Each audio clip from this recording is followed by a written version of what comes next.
Olá a todos que estão assistindo esse seminário. Eu sou Renivaldo Silva, sou aluno do segundo semestre do Bacharelado em Ciência da Computação do Instituto Federal de São Paulo, Campus Salto, e irei apresentar brevemente os princípios e diretrizes para o design de IHC, definido pelos autores Christian Bastian e Dominique Scarpa. Este é um trabalho da disciplina de Interação Humano-Computador, lecionada pelo professor Cláudio Haru Yamamoto. A respeito dos tópicos que serão abordados, farei na introdução a explanação de alguns termos importantes que precisam ser conhecidos previamente, seguindo para a definição do que são critérios ergonômicos, e então serão abordados os critérios definidos pelos autores. No total, são 8 critérios: condução, carga de trabalho, controle explícito, adaptabilidade, gestão de erros, consistência, significado dos códigos e denominações e compatibilidade. E por último, as considerações finais.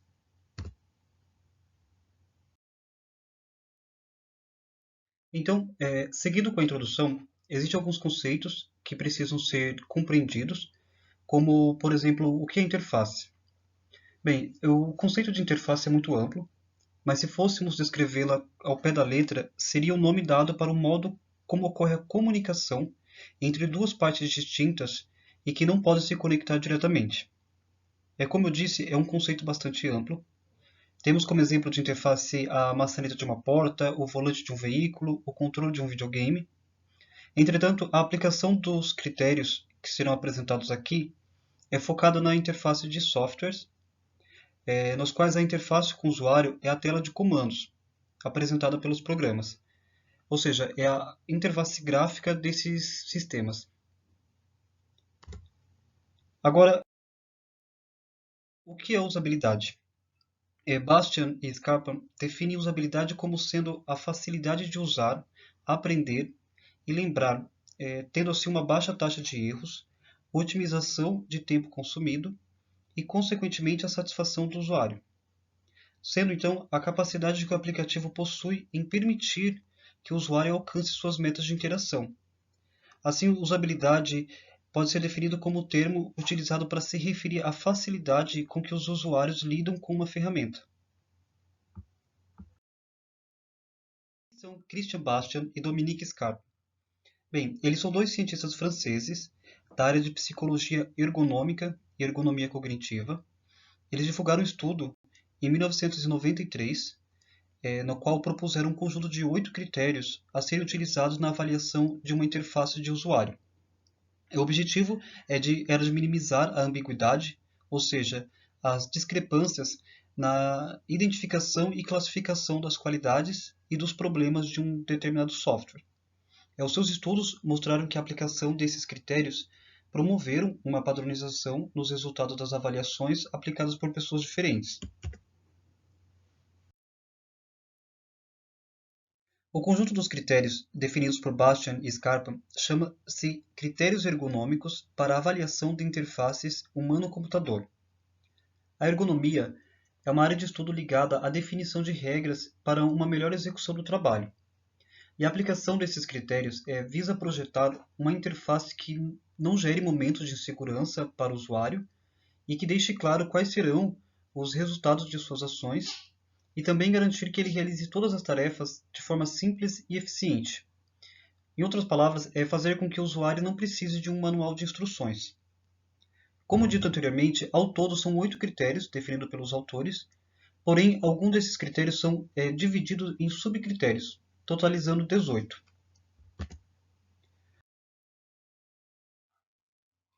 Agora eu vou falar um pouco sobre cada um desses critérios e subcritérios, iniciando pela condução.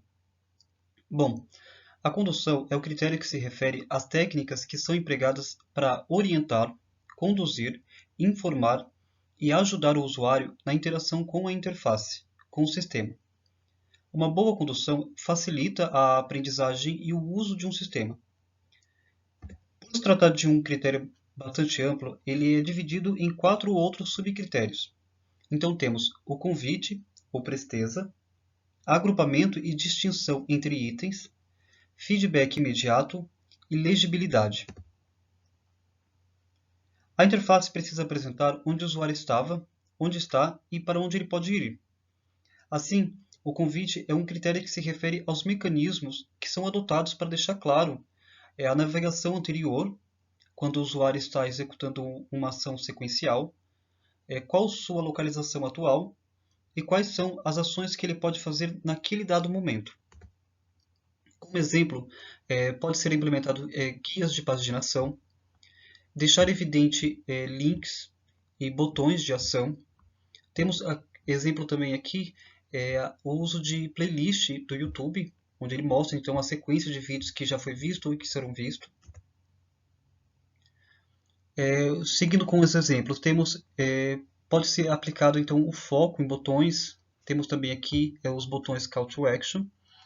Pode-se deixar informações e orientações em placeholders de formulário e também deixar evidenciado a sequenciação do preenchimento de formulários.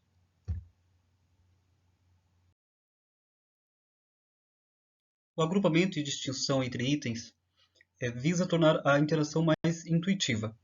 O objetivo é fazer com que os usuários compreendam a interface a partir do posicionamento e organização dos itens, deixando claro a relação ou a diferença entre eles. Esse subcritério também se divide em dois. Então temos o agrupamento e distinção por localização e o agrupamento e distinção por formato.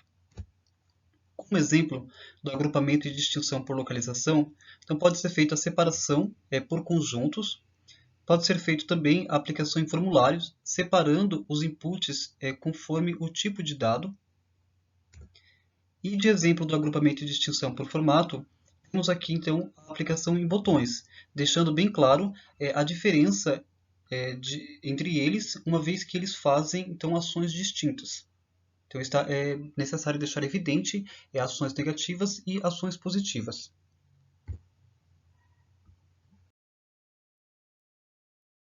Feedback imediato. Esse critério estabelece que o sistema deve oferecer resposta imediata às ações executadas pelos usuários. Geralmente são utilizadas linguagens de programação client-side para ir atualizando os usuários sobre a interação. Então temos exemplo como a validação da entrada de dados em formulários e também a atualização de progresso de alguma atividade que está sendo executada.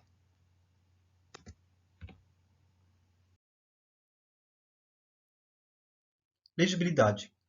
Esse princípio é voltado para evitar que alguma informação fique ilegível. Está relacionado com a tipografia, com o contraste das cores usadas, e quanto aos sites responsivos, é importante verificar se é uma boa adaptação em diferentes telas. Como exemplo, temos aqui a aplicação de contrastes diferentes, inviabilizando a leitura do texto, a escolha de tipografias que dificultam a leitura, e também é importante se atentar ao tamanho e disposição dos textos. Carga de trabalho. O objetivo desse critério é que haja diminuição do trabalho repetitivo, minimizando a necessidade de percepção, de cognição e movimentação dos usuários. O critério se divide em dois, em brevidade e densidade informacional. Brevidade se relaciona com evitar ações dispensáveis, tornando a interação mais leve, com menos trabalho. A brevidade também se divide em dois. Temos a concisão, que objetiva reduzir as atividades que dependem da percepção e da capacidade cognitiva e motora, e ações mínimas, que se relaciona com evitar o trabalho e etapas que o usuário precisa passar. Outro subcritério de carga do trabalho é a densidade informacional. A intenção é que haja um equilíbrio entre as informações dispostas, nem informações de mais, nem informações de menos. Esse critério estabelece que é preciso expor somente os componentes necessários, tornando a interface minimalista. Exemplificando o subcritério concisão, tem-se a orientação de nomear as ações conforme o contexto e de apresentar mensagens que o usuário compreenda, evitando de deixar ele confuso e exigindo um esforço maior para que ele compreenda a situação. Como ações mínimas, tem-se o preenchimento automático, como, por exemplo, a partir do CEP buscar então o endereço do usuário ou de deixar opções default marcadas. É possível também facilitar a seleção através do design do formulário e também deixar disponível opções de estender a ação a outros itens. Todas essas ações minimizam a quantidade de trabalho. E como exemplo de densidade informacional, tem-se um bom exemplo e um mau exemplo. O Google, com a sua interface minimalista, apresentando apenas as ações necessárias para a execução da tarefa, e um outro exemplo de um software muito carregado de informação, o que pode dificultar a compreensão dos usuários e causar mais erros.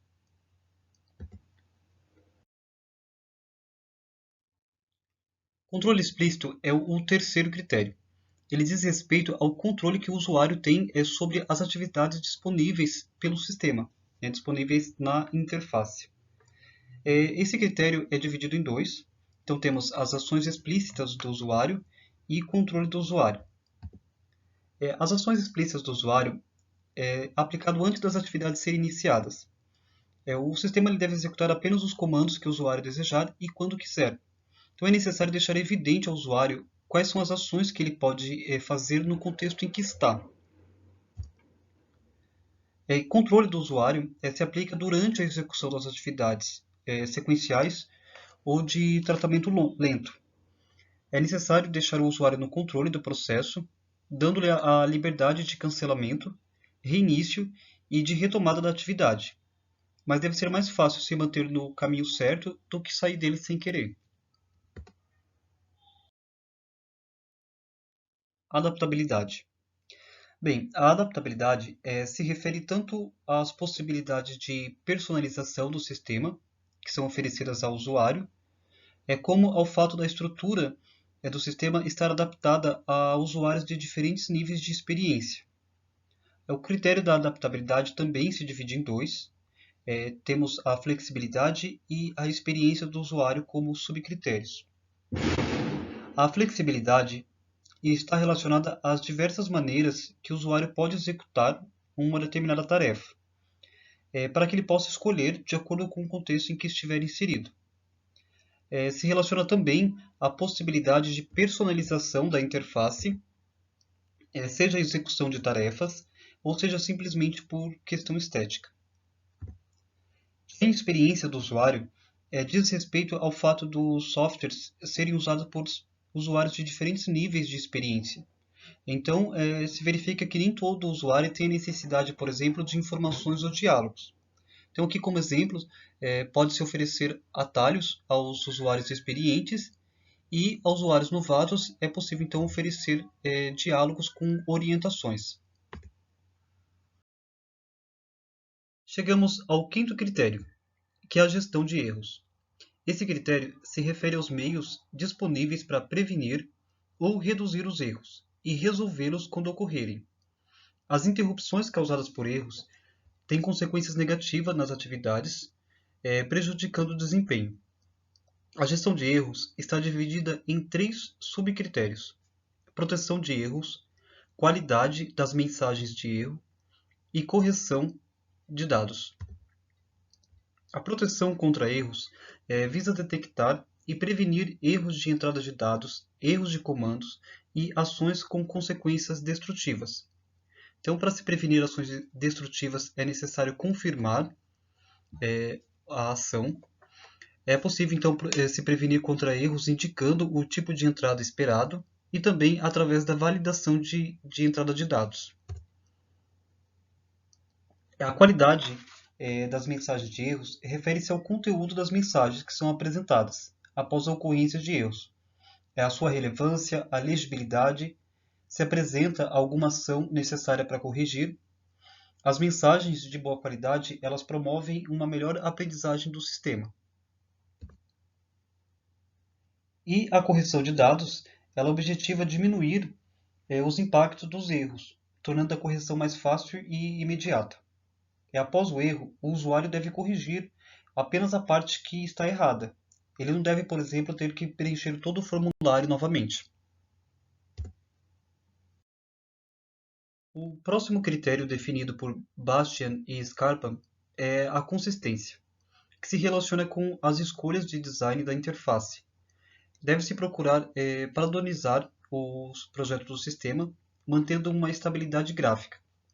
É preciso manter a consistência entre telas da aplicação, para que uma vez aprendido o ciclo de interação, que seja algo replicável em outros contextos. Além disso, a experiência de uso se torna muito mais interessante, pois não existirá aquela sensação de estar perdido. Então, a interface tem que se tornar familiar. Os exemplos disso são, então, títulos de página, o formato das telas e formas de acessar as opções do menu. O sétimo critério trata do significado dos códigos e denominações. Esse critério qualifica a relação de um determinado termo com o código usado para representá-lo. O código será mais significativo se o usuário detectar semelhança entre o código e a ação que ele quer indicar. Deve-se atentar bastante quanto às escolhas de ícone e das palavras utilizadas, para que as informações sejam transmitidas de forma mais assertiva. No exemplo, temos o login, um exemplo de formulário de login, onde é especificado apenas login, mas não diz se é um nickname ou se é um e-mail. Então, é necessário especificar bem as palavras, né, e os códigos utilizados a fim de se evitar confusões. Por fim, a compatibilidade, que é o critério relacionado com a coerência do sistema. Embora esse critério não seja dividido em outros subcritérios, há três vertentes que precisam ser consideradas: compatibilidade com o usuário, com a tarefa a ser desenvolvida e com o ambiente. Precisa se levar em conta unidades de medida, diferenças de calendário, a linguagem adotada nos diálogos da interface. Temos aqui exemplificando uma entrada que é esperado que seja digitado um número. Então o input deve estar configurado para que seja digitado então um número. É necessário então especificar o formato esperado para datas, né, se é o calendário americano ou o calendário europeu, e também a formatação de características, por exemplo, como input de entrada de números, onde é necessário o código de área. Considerações finais. Bem, esses critérios se mostraram eficientes para promoverem a padronização nos resultados quando aplicado em avaliações de interfaces, contribuem para a melhora da usabilidade, permitem aos envolvidos no desenvolvimento de interfaces conhecer práticas e diretrizes que tornarão o sistema mais simples e fácil de usar, diminuem a ocorrência de erros e melhoram o desempenho. Entretanto, deve-se levar em consideração que esses critérios não são testes de software, portanto não substituem esses testes, nem os testes de avaliação com os usuários. Bom, dessa forma, eu finalizo a apresentação desse seminário. Eu espero que tenha ficado claro as definições de cada critério, os contextos em que podem ser aplicados e quais são as características avaliadas por cada um, além dos benefícios que podem proporcionar para a usabilidade das interfaces. Agradeço a atenção de todos.